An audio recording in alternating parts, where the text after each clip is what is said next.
It's been nearly 20 years and these women have stayed together, working, entertaining themselves, together surviving their pain. Back then, under the government of Alberto Fujimori, they all underwent sterilizations. They say they were forced into it, along with thousands of other women in poor indigenous communities.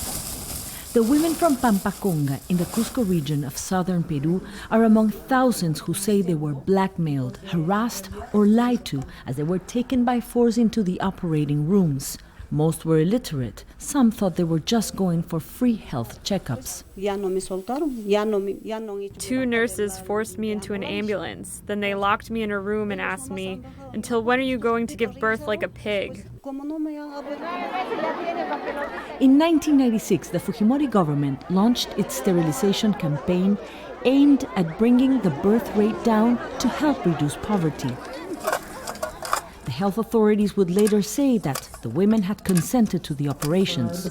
Amnesty International says more than 270,000 women were sterilized in the 4-year campaign. These women not only suffered the shock of being sterilized without their consent, many of them were then rejected by their husbands and by other people in their communities. We were marginalized from community activities. Now we want justice, reparations, and life insurances for our families. The victims' lawyers want to prove that it was a state policy and not individual cases of malpractice, as Fujimori's political allies say. The question is not whether these are gross human rights violations, but what is the responsibility of the masterminds in these types of crimes? And what is former President Alberto Fujimori's responsibility in implementing a state policy to control birth rates? Peru's government has recently passed a law to register all victims, but Amnesty International is demanding that it should adopt a clear policy on reparations.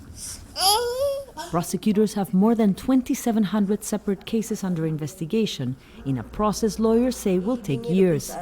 They want prosecutors to move ahead and take one test case to court to set a precedent for the rest of victims.